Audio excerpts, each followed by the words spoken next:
fellow Kenyans and the fourth estate, the Democracy for the Citizens Party, DCP,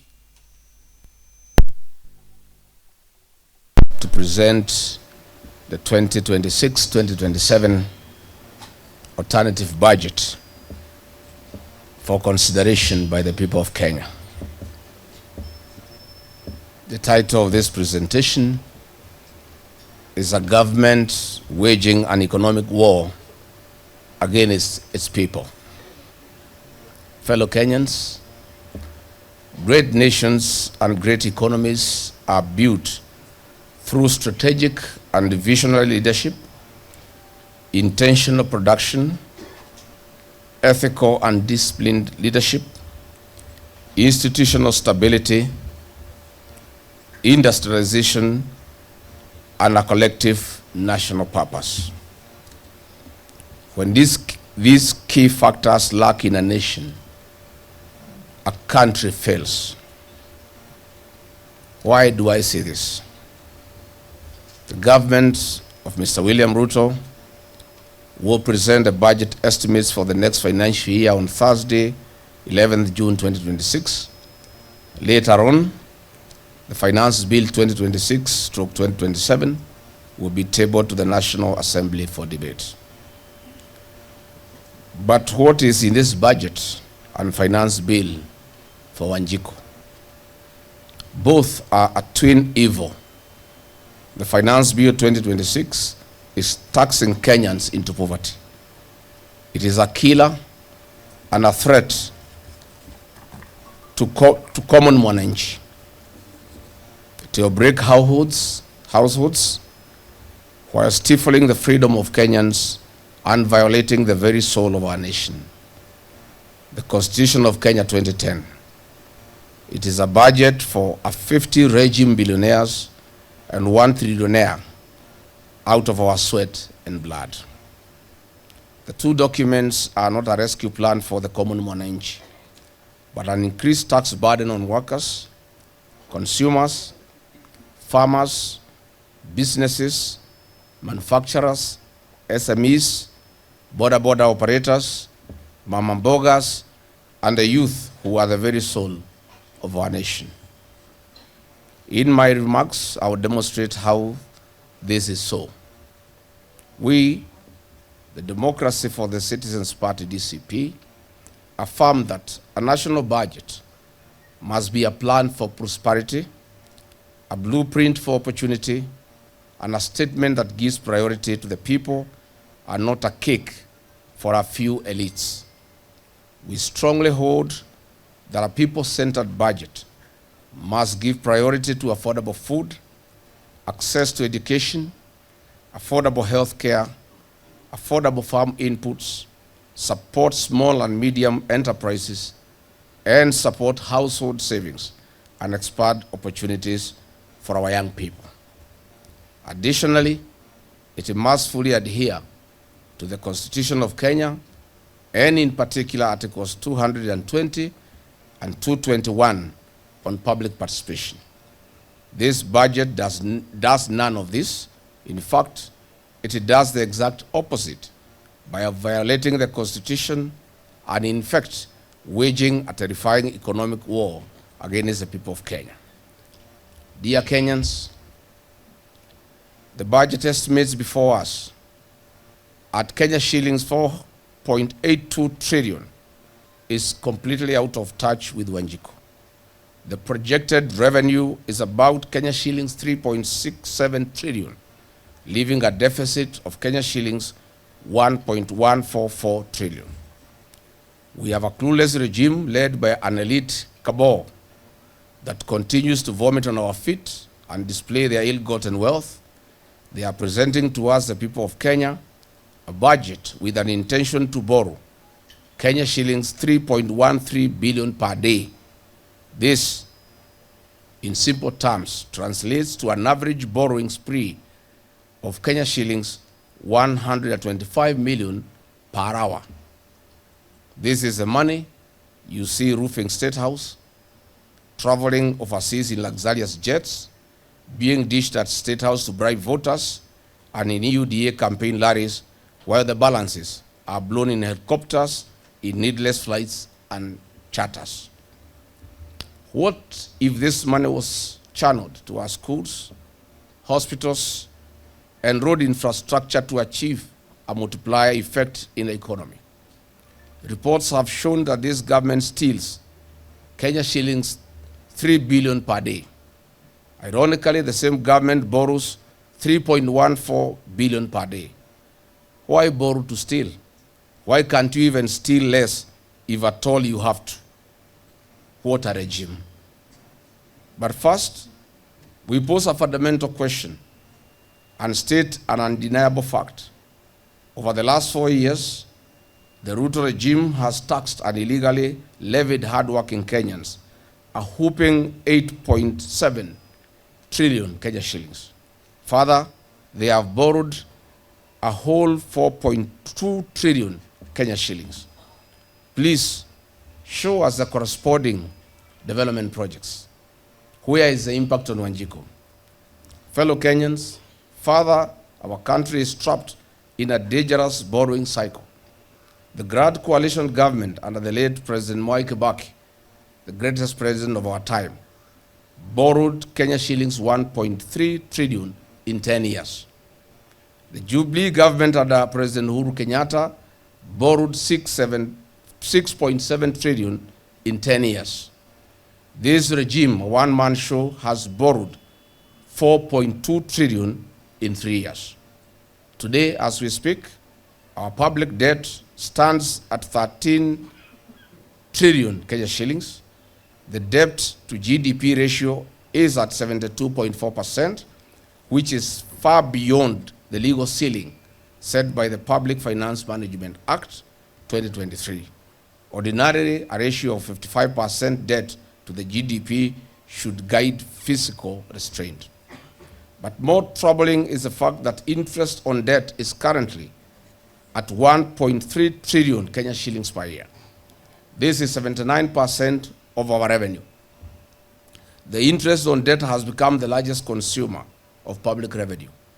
In practical terms, the government is working first for leaders, then for the people, and we, the people of Kenya, are on our own.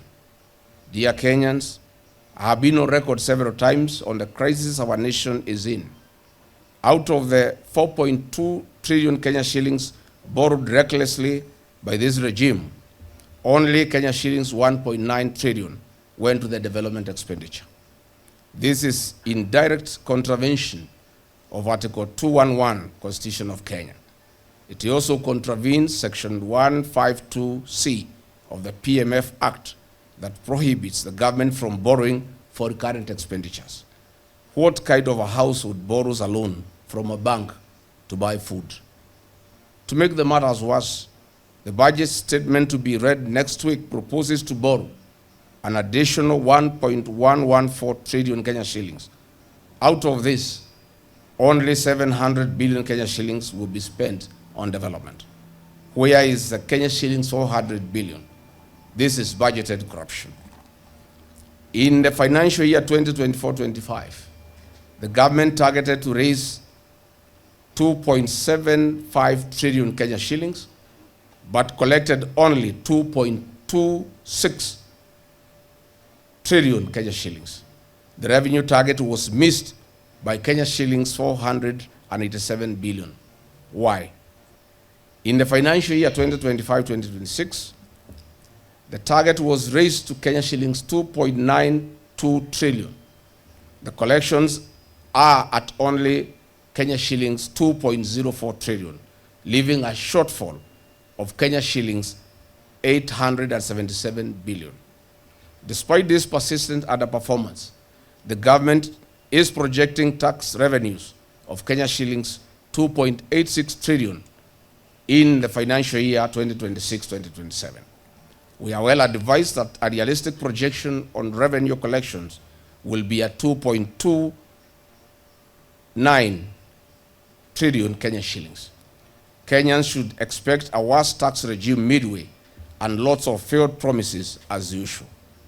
As the DCP party, we note with great concern that the expenditure projections of this regime continue to grow at a pace completely out of touch with Wanjiku. For example, a teacher in Wajir who earned a gross pay of 50,000 Kenya shillings in the year 2022 took home a net pay of Kenya shillings 42,000. However, and unfortunately under this regime, the same teacher takes home a net pay of 38,000 Kenya shillings. This is to skyrocketing food and fuel prices, and to a country where the roads are poorer, schools are no longer get capitation, and health care no longer works. Another example, in the year 2022, a basket of essential goods stood at Kenya shillings 14,000. Under this elite regime, it is now stands at 25,000 Kenya shillings for a medium-sized family. In addition to a shrinking payslip, Kenyan households are no longer able to save or afford essential goods for their families. Above all, the purchasing power has been sunk. This is while the wages remain stagnant and taxes keep soaring. Fellow Kenyans, the result is not prosperity. The result is economic fatigue, reduced consumer spending, shrinking margins for businesses, and rising public anger. Kenyans remain under deep unspoken stress. In the budget statement, we have made a closer examination of sectoral allocations, reveals a worrying shift in Kenya's national priorities over the past 3 years.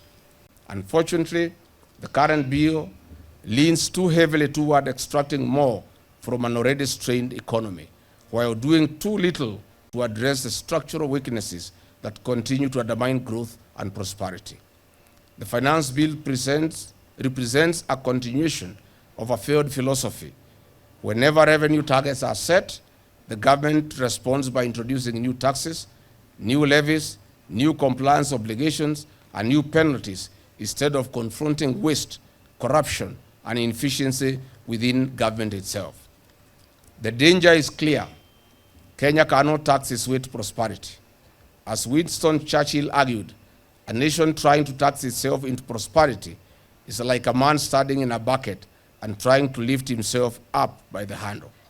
In light of the danger the people of Kenya are exposed to through these budget estimates and punitive finance bill, DCP would rather have done the following to cushion Kenyans, create a prosperous nation, and dignify the Kenyan people.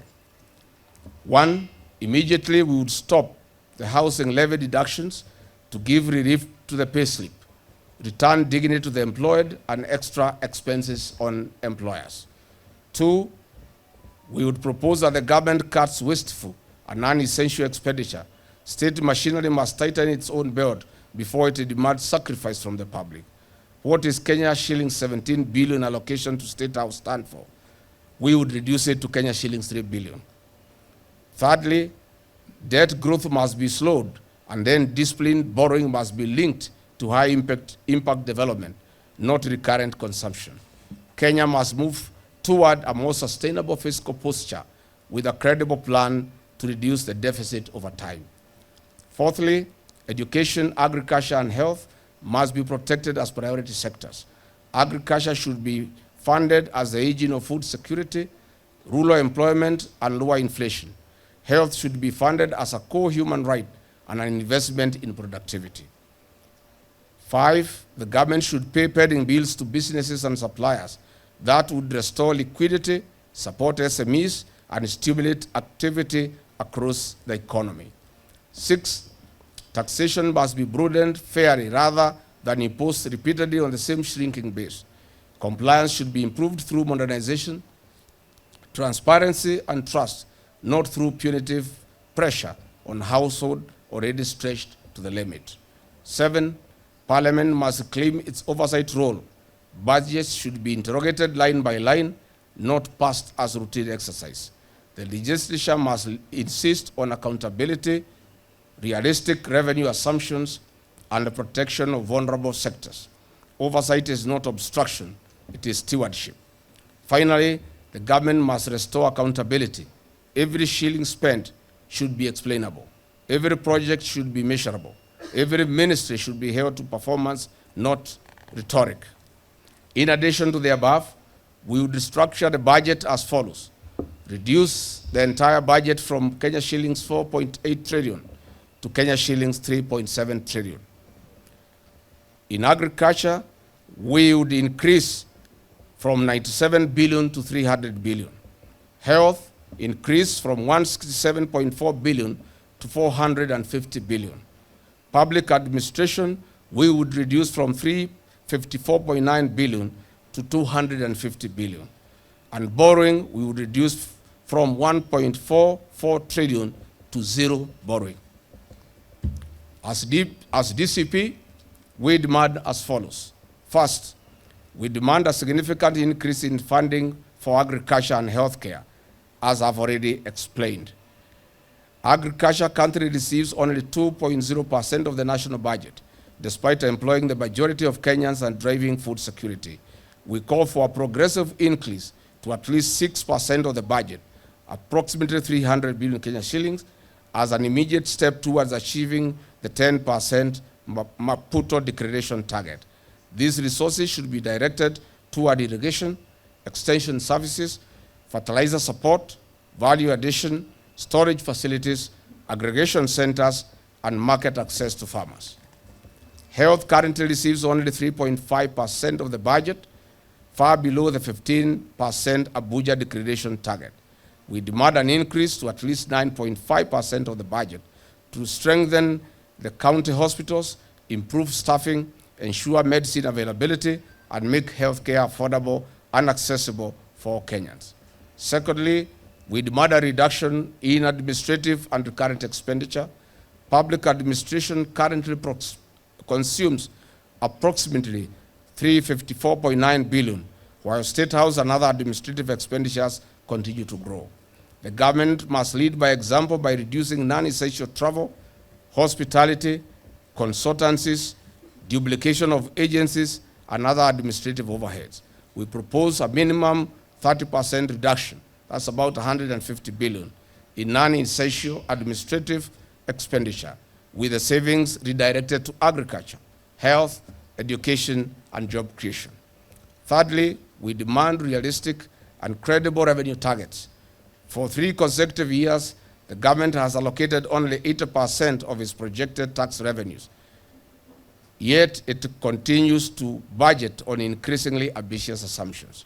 The Treasury must align revenue projections with actual economic performance and stop using unrealistic targets to justify new taxes and levies. A credible budget is built on realistic numbers, not wishful thinking. Number 4, we demand a reduction in borrowing and a clear path to fiscal sustainability.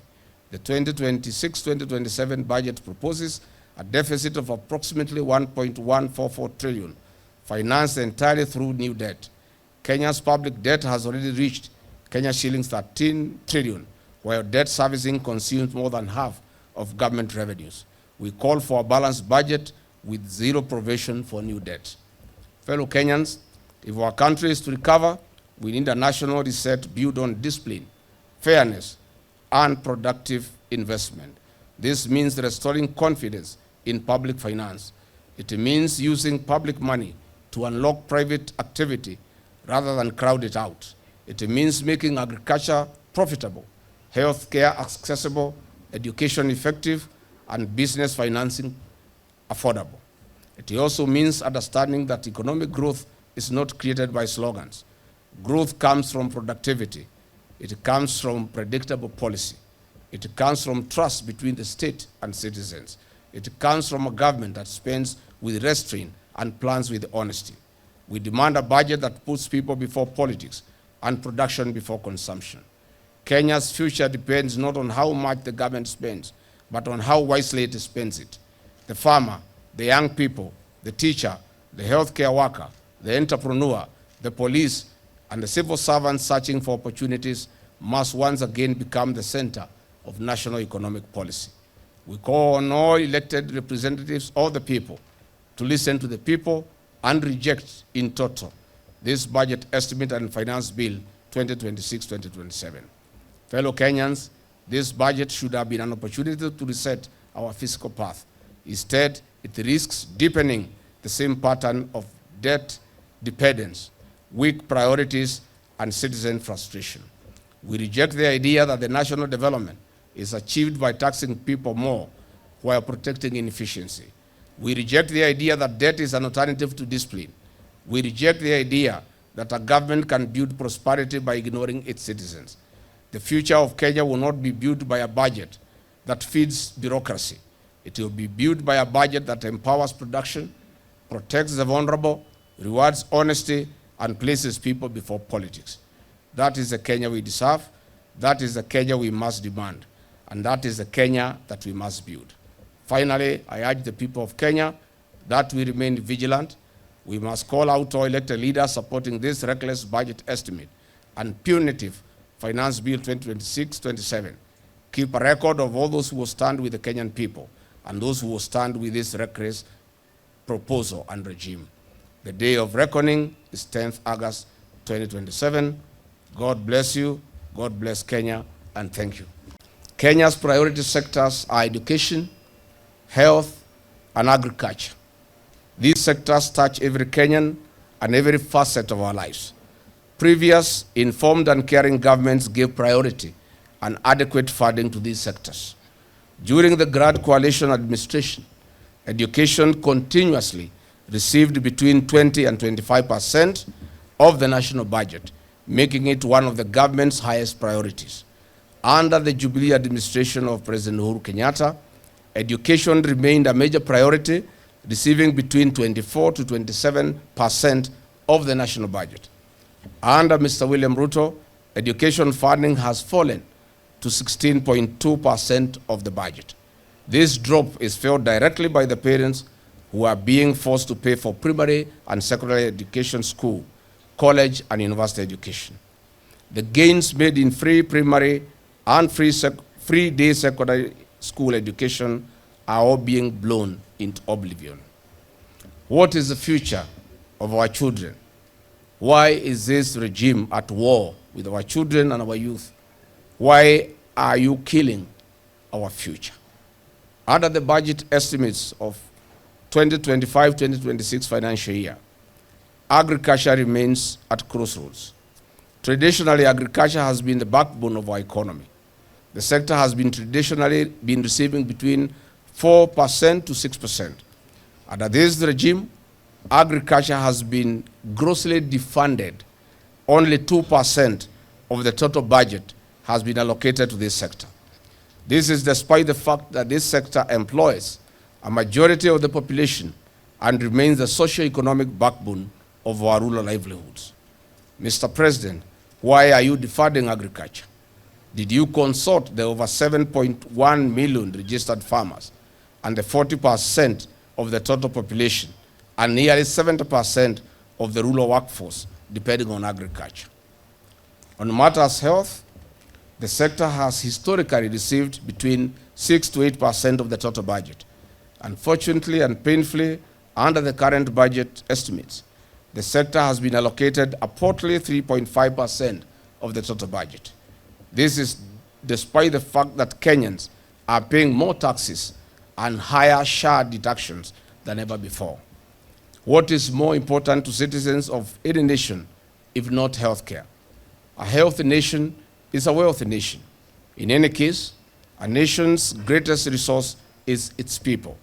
These people must be healthy and productive.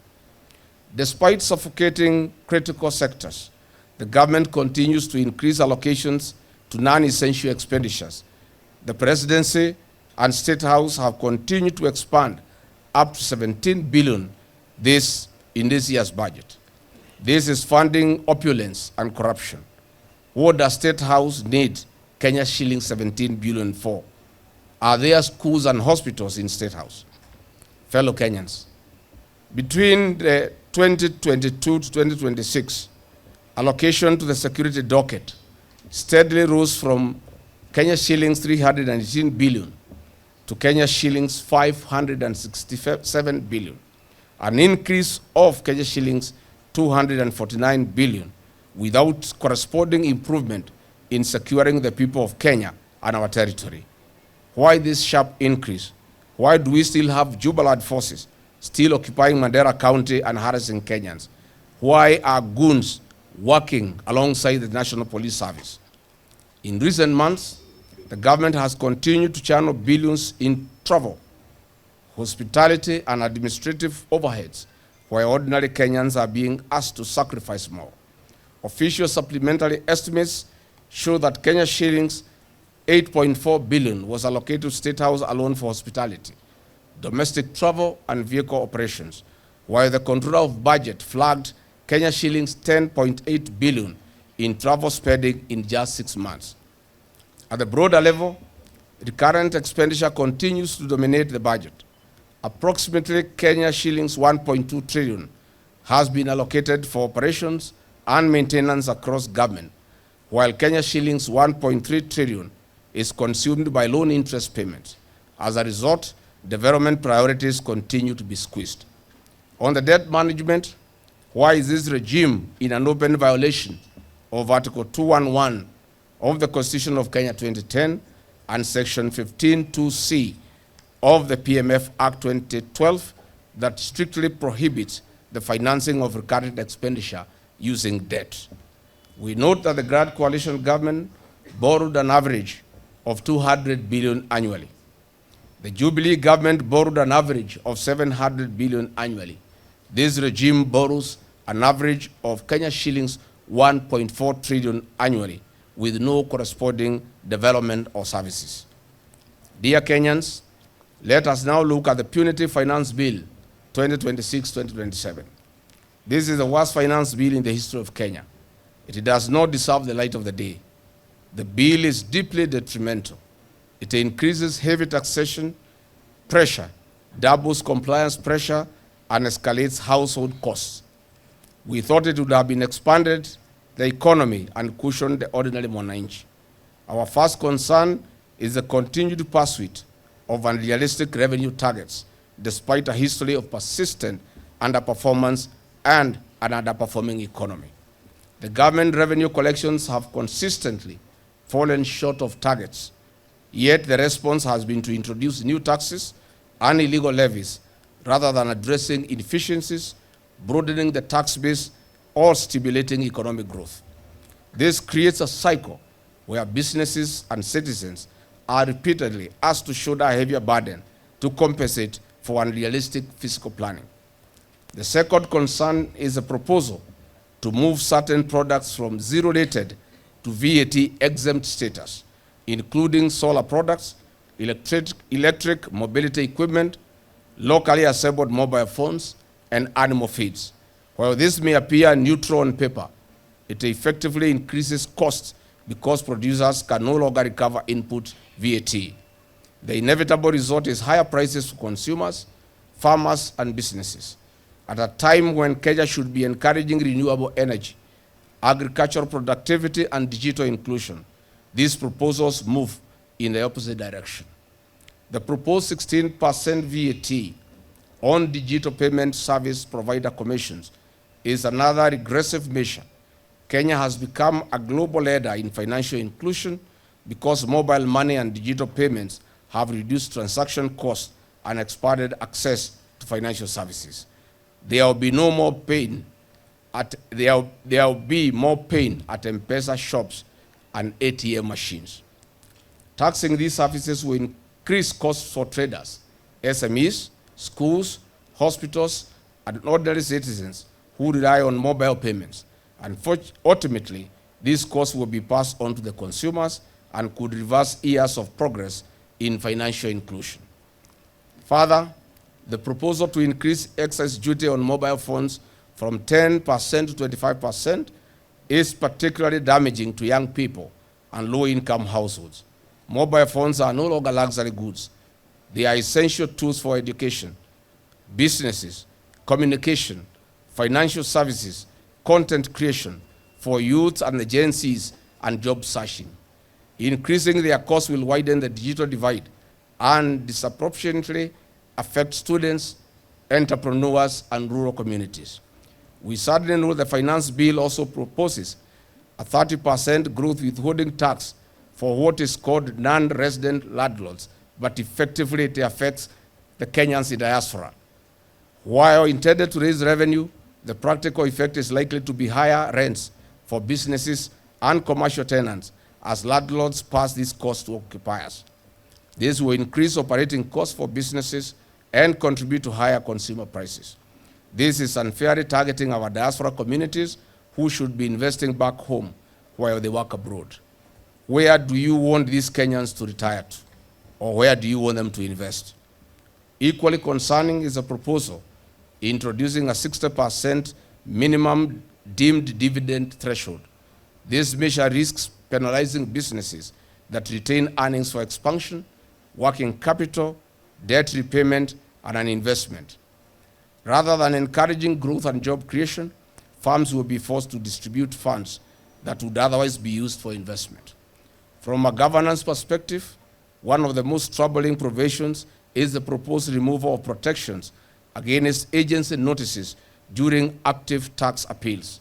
This will allow tax authorities to freeze bank accounts and enforce collection actions while disputes are still before tribunals or courts.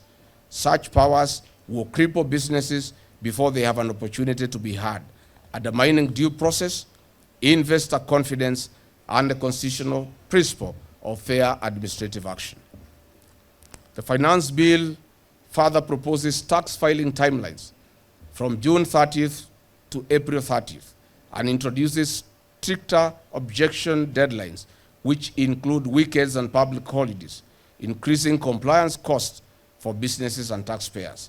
These measures may appear administrative, but they affect businesses that lack the resources of larger corporations and will struggle to comply within shortened timelines. The cumulative effect of these proposals is deeply worrying. At a time when Kenyans are already grappling with a high cost of living, rising statutory deductions, expensive credit, unemployment, and weak economic growth, the Finance Bill 2026 places additional pressure on households and businesses. Instead of stimulating production, encouraging investment, and creating jobs, many of the proposals risk making Kenya a more expensive place to live, work, invest, and do business. We strongly hold that a people-centered finance bill would focus on expanding the tax base, sealing revenue leakages, promoting investment, protecting taxpayers' rights, supporting farmers and businesses, and creating an environment where economic growth and naturally generates sustainable tax revenues.